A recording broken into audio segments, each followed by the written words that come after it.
Good morning. I'm Vimala, and I'm here in northern Illinois. Wow, did we have an incredible night last night. I have never heard as much thunder, just roaring thunder and rain into the late night at least. I mean, it began probably at 9 p.m., a little bit after 9. And it was a lot more spectacular in terms of sound and fury than any fireworks show would have been. So, my goodness, it was kind of incredible and beautiful in a lot of ways. Just the noise was just endless for such a long time. So, I hope you had a peaceful holiday. I'm not big, especially on 4th of July, of getting out and celebrating, and I'm even more committed to that point of view this year. And of course, in Highland Park here, we had 6 people killed and more than twice that number in hospitals from wounds from a single gunman. And it was in just a lovely area right outside of Chicago, kind of a suburb of Chicago, Highland Park, and the last place you might expect anything to happen during their 4th of July parade yesterday. So when things are getting closer to home for all of us, right? We don't live in a world where we're far from anything, and sometimes that is quite literal. So I think there's a lot of sadness today because it just never stops in this country, does it? So that's why this practice is so important for us, because we need a refuge. We need to make ourselves a refuge, but we need to have a refuge. And I think the Buddhist teachings are one of the things that's beautiful about them is that they're sometimes it may seem kind of brutally honest, but the Buddha said he never promised that he would eliminate suffering, but that so much of life is suffering that we need to learn how to work with it, how to deal with it, so we can be where we can still maintain a kind of joy and happiness that comes from within, and not depend on anything in the outer world to bring us peace or true happiness, because we're not going to find that outside. And we also want to be there for others. We want to be a refuge for others, and we want to be like that lamp. I always think of the song we would always sing in Sunday school when I was a kid about not letting your light hide under a bushel. And that was wonderful because we got to kind of jump up and when we took that basket off of our little light, we would all get excited. But now I'm a Buddhist. I'm not in that fundamentalist church anymore at all, but I kind of remember that all the time. It's like it's important in the world today that we all let our light shine, because we may be a refuge for someone else. We may be able to help someone else out of just, there's a lot of depression these days and a lot of anxiety, and we're not immune from it.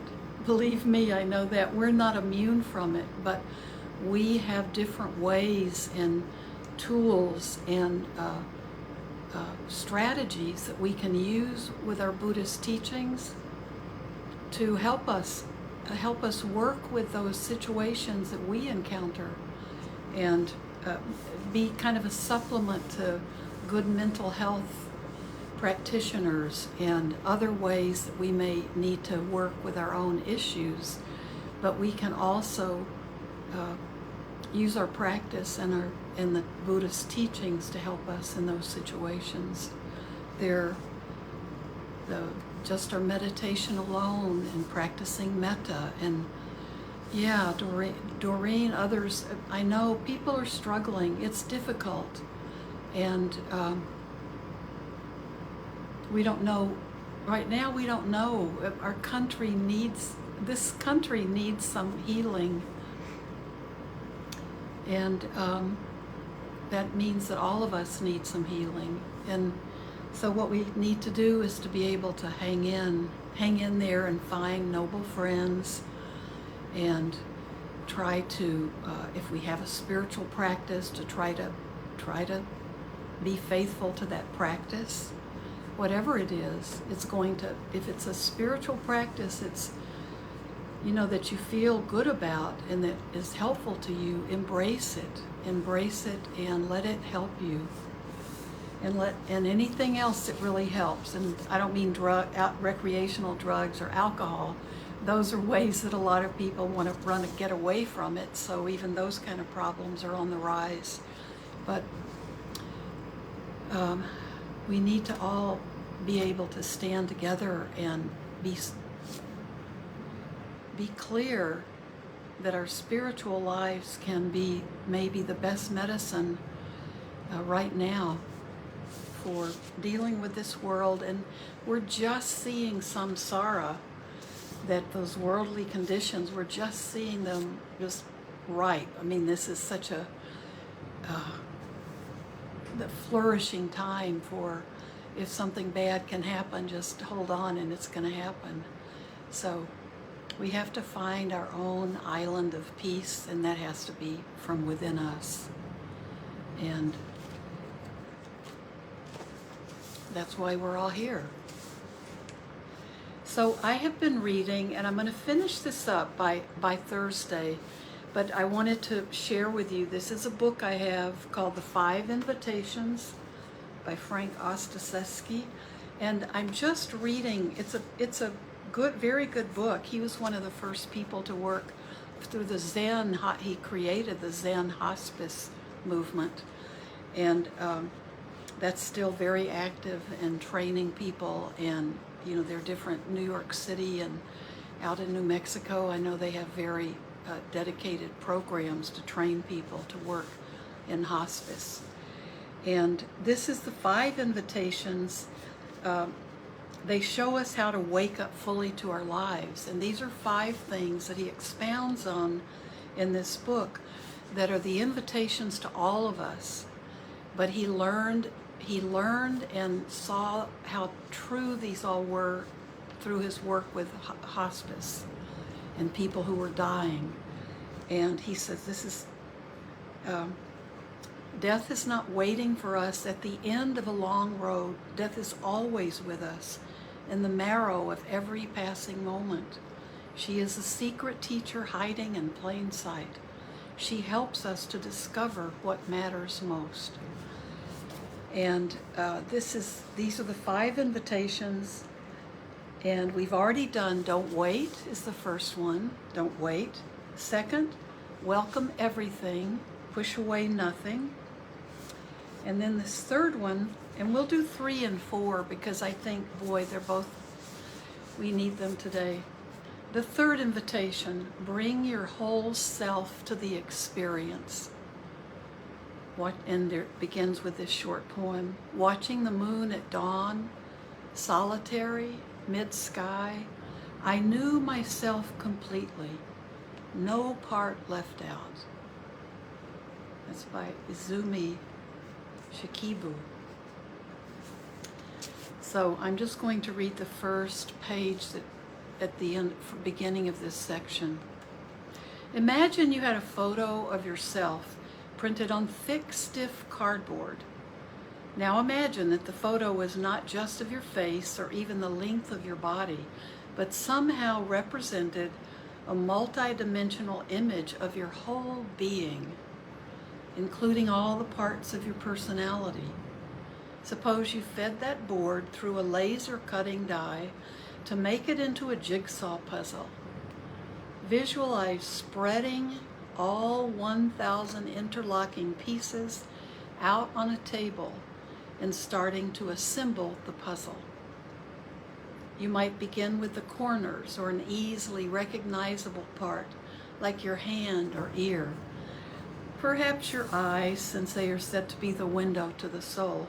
But as you progressed, you might come upon a puzzle piece you didn't like. For example, your fear. You might muse, I think I'll leave this piece out. Or you might come upon your lust and say, no, my spiritual people told me that lust is no good. I can't include this piece. And so it would continue with you deeming certain aspects of yourself acceptable and other parts totally unacceptable. After a while, you wouldn't be able to recognize yourself in the puzzle because you would be looking at such a fragmented image. You wouldn't be able to see the full picture. We all like to look good. We long to be seen as capable, strong, intelligent, sensitive, spiritual, or at least well-adjusted. We project a positive self-image. Few of us want to be known for our helplessness, fear, anger, or ignorance, or want others to know that sometimes we are more of a mess than we'd like to admit.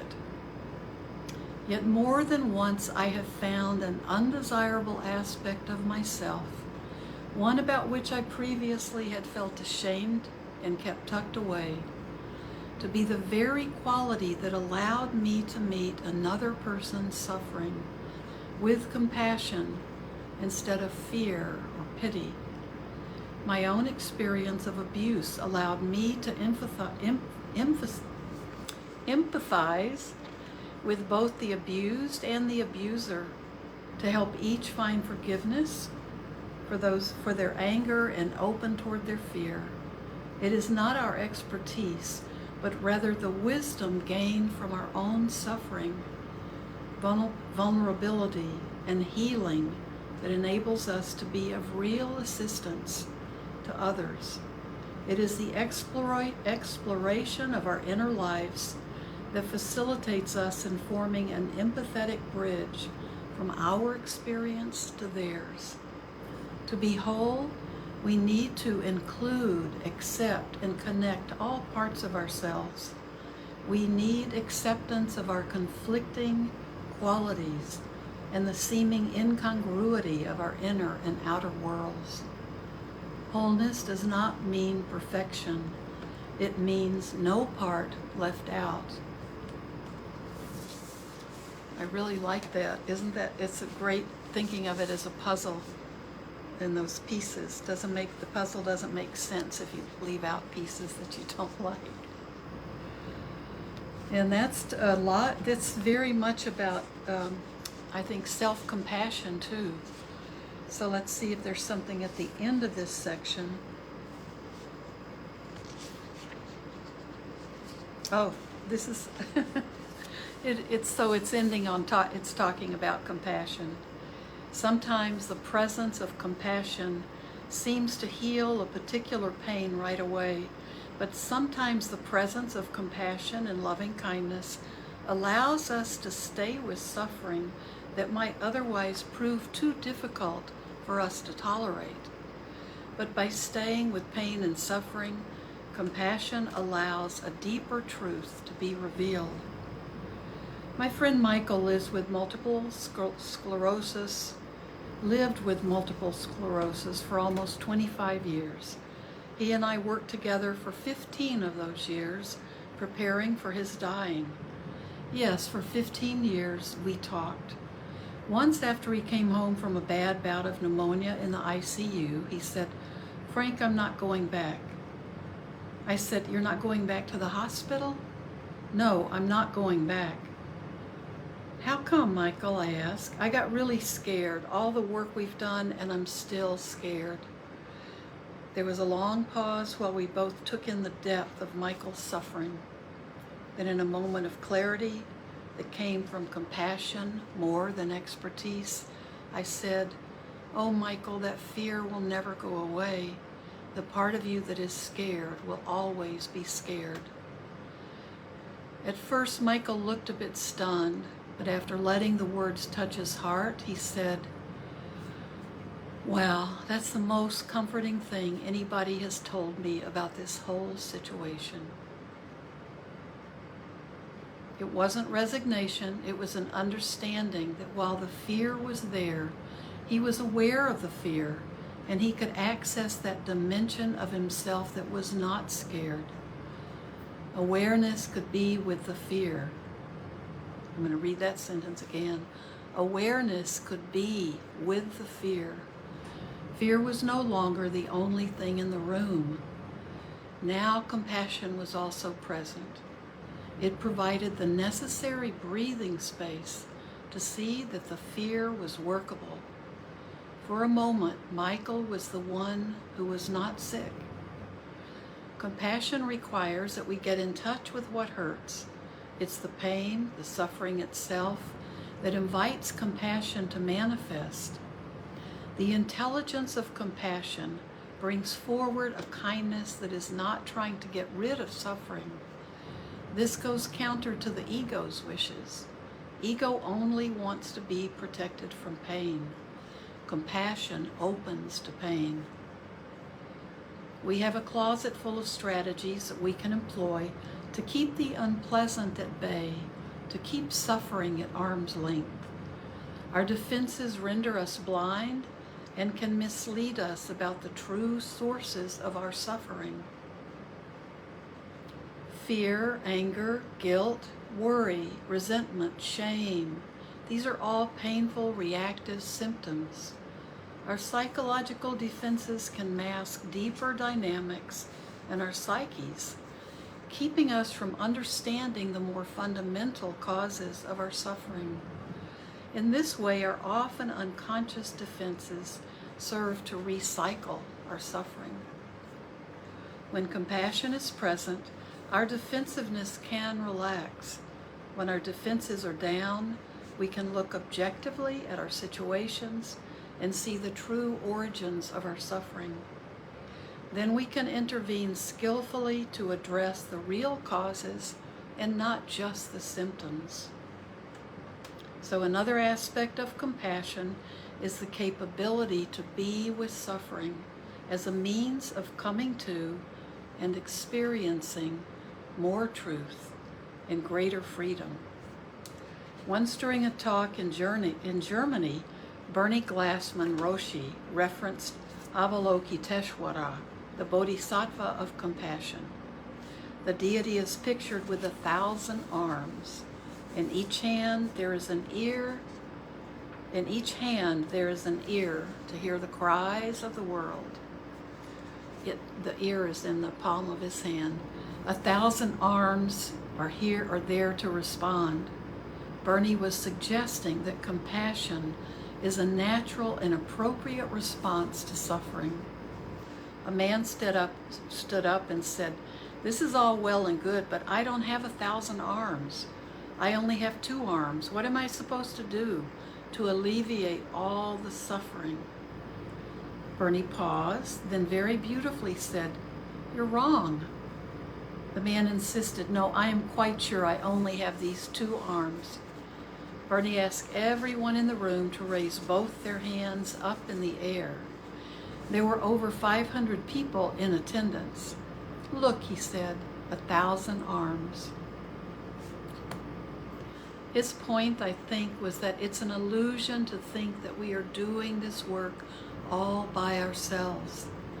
In truth, everything is intimately connected, related in a vast network of interdependence. All our thoughts, feelings, and actions affect everything else in the network. The great naturalist John Muir once said, "When we try to pick out anything by itself, we find it hitched to everything else in the universe." Which brings us back to the ocean, in which each of us are individual waves, unique yet inseparable from the whole. When we look at reality from the vantage point of the separate self, we're constantly searching for what distinguishes us from others. All we see are things falling apart. All we see is suffering. But if we shift to the vantage point of connectedness, we can feel the harmony. We don't completely abandon our personalities, but we adopt more inclusive points of view.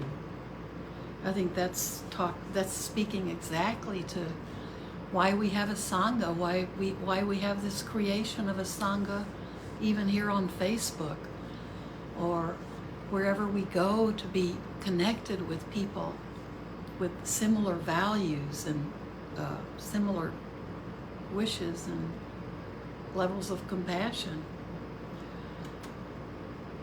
I'm going to read that again. If it's just us individual, all we see is suffering. But if we shift to the vantage point of connectedness, we can feel the harmony. We don't completely abandon our personalities, but we adopt more inclusive points of view. Compassion is what enables us to come close to suffering, to know through intimacy. When we get that close, the illusion of I and other falls away. We know ourselves to be part of this web of mutuality.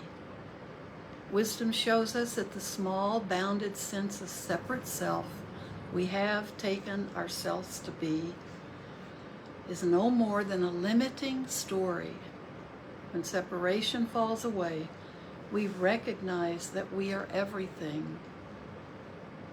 Being everything, compassion is simply an appropriate response, the natural way to serve. And love, the natural way to serve and love what is really our whole selves and to express its freedom.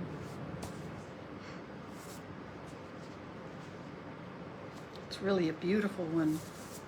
So that's the third one to remember. Bring your whole self to the experience. And self-compassion and compassion in general is a huge something we really need to be working with every day these days. I'm not going to read what the content for the fourth one today, but the fourth invitation is find a place of rest in the middle of things.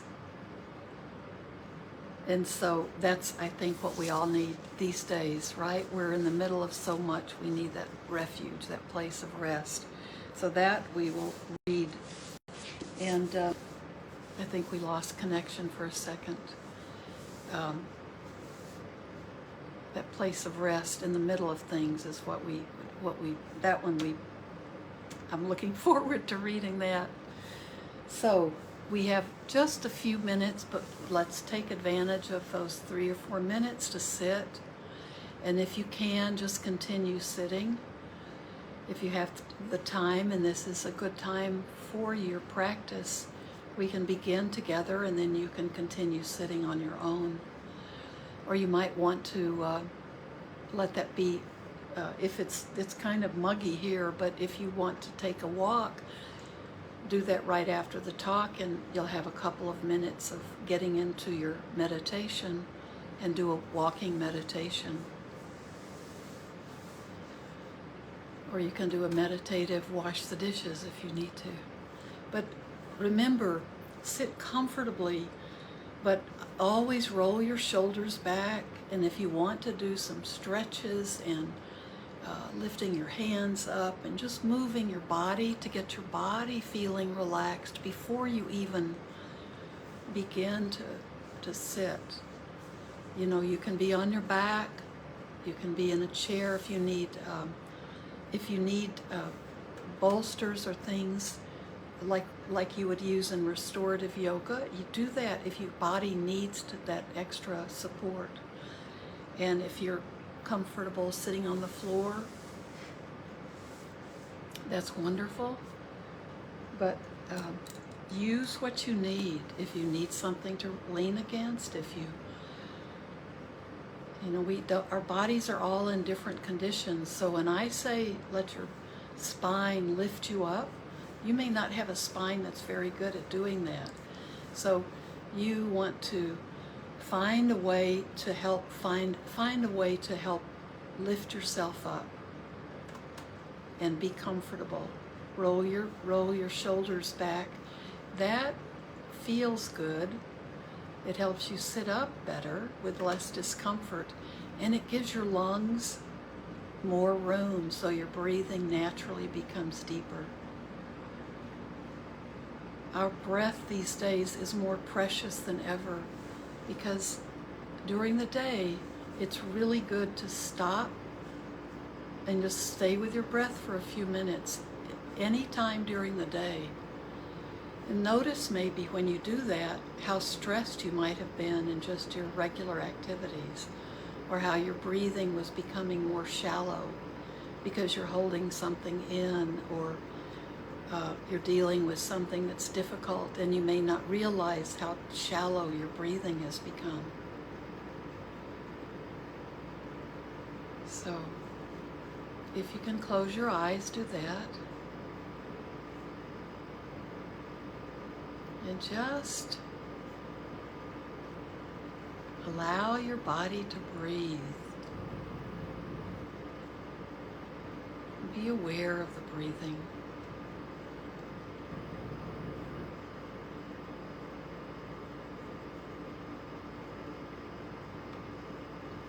Breathing in and out through your nostrils.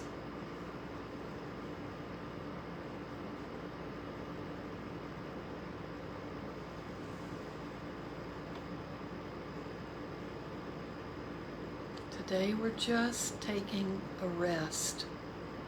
This is a tiny meditation, but tiny is fine.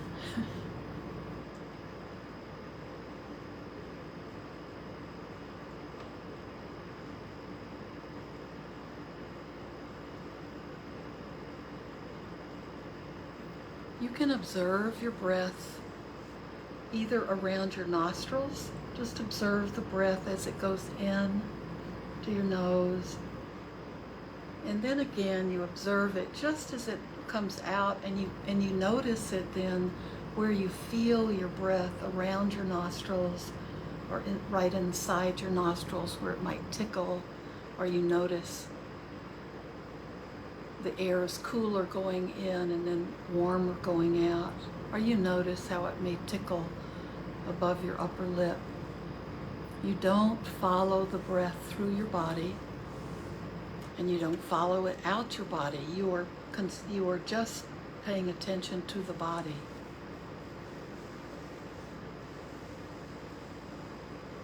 And you can always do a body scan as your meditation. So we're always wanting to stay in the body. That's where all of our lessons are. We don't need to go anywhere. We don't need to go outside of the body or have an out-of-body experience. That's not what we're doing. And if you like, you can also just be aware of your belly when you're aware of the breath. As you exhale, your belly contracts a bit. As you inhale, it goes out. And that can be the focus of your attention. Either place is good. Try not to jump from place to place.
As our time together comes to an end, we can send merit. And may everything we do and say and think today be done not only for our own benefit, but may it be for the benefit of all living beings. May we be harmless in everything we do. And may our actions and thoughts and words create a refuge for others. May we speak with kindness. May we be gentle with others.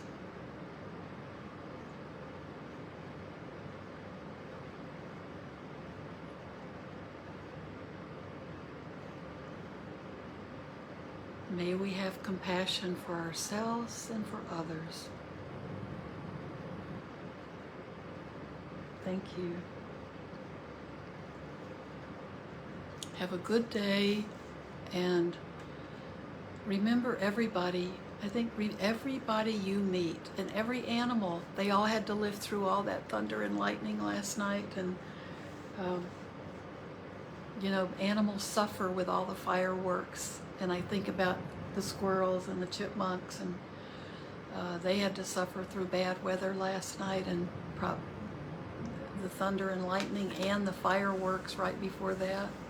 So be gentle with every being you meet today, and know that everyone's probably some level of suffering. There's something difficult going on, or some anxiety or confusion about the world right now. So we can let peace begin with us. So I'll see you Thursday, and I want to also begin sharing with you this beautiful book. It's Tara Brach's book, Trusting the Gold. And it's a small, beautiful, they're watercolor illustrations, but the more I'm reading in it, and I'm just cherishing it. And it's at first I thought, it's going to be kind of something light, like a little, almost like a small coffee table book, but it's not at all. It's very deep and profound, and so there's so much in it that we need today. So I'll start reading this, but we'll finish the 5 invitations first on Thursday or Friday. All right, thank you very much, and thanks for being such a big part of my practice. Bye-bye.